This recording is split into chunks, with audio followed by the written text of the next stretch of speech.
ভিডিওটা আপলোড করতে আমার অনেকটাই লেট হয়ে গেছে, কারণ আমার হাতে একদমই সময় ছিল না।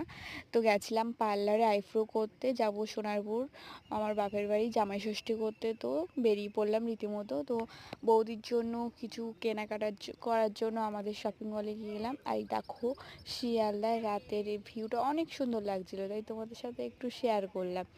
তো হ্যালো এভরিওয়ান, কেমন আছো সবাই? আশা করি সবাই খুবই ভালো আছো। আবার একটা মিনি ব্লগে তোমাদের সবাইকে ওয়েলকাম জানাই। তো সকালে আমরা ওরকম পৌঁছে গেছিলাম 10টা নাগাদ রাত। তো ঘুম থেকে উঠেই টোস্ট, রুটি, জ্যাম খেয়ে লেগে পড়লাম জামাই ষষ্ঠীর তোড়জোড় করতে। যেহেতু সেই ভোর থেকেই রান্না বান্না কোটাকাটি সবই চলছে, তোমাদের সাথে অতটাও আমি শেয়ার করিনি। আর এদিকে দেখো জামাই স্পেশাল দিন, তো সেই বসে পড়েছে। আর এখানে অনেক দিন পরে, প্রায় 1 বছর পরেই সবার সঙ্গে দেখা হলো। এখানে আমার পিসির ছেলে, বৌমা আছে, ওই সাইডে আমার দাদা বৌদি রান্না করছে, রান্নাঘরে কুমারজিৎ আছে।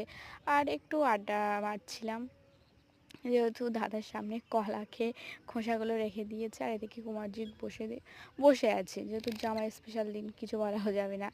তো এইভাবেই দিনটা ভালোই মজা করে কাটলো। তোমাদের কেমন কাটলো অবশ্যই কমেন্টে বলো। আর আমার ভিডিওটা আপলোড করতে একটু দেরি হয়ে গেল, যেহেতু তো সমস্ত রিচুয়ালস মেনে, যেহেতু আমার শ্বশুরবাড়িতেও জামাই ষষ্ঠীর ফোঁটা নেই বা আমার বাবার বাড়িতেও নেই, কিন্তু খাওয়া দাওয়া করা যায়।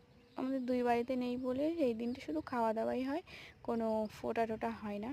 তো লাস্টে বৌদি মিষ্টি, তারপরে আর একটা বৌদি মাছের মাথা টাথা সমস্ত কিছু খাইয়ে দিল। আর এদিকে সবাই একটু ফটো সেকশন চলছে। জামাই ষষ্ঠী বলে কথা, ফটো উঠবে না, এটা তো হয় না, তাই না? তো সবাই ভালো থাকবেন, টাটা বাই।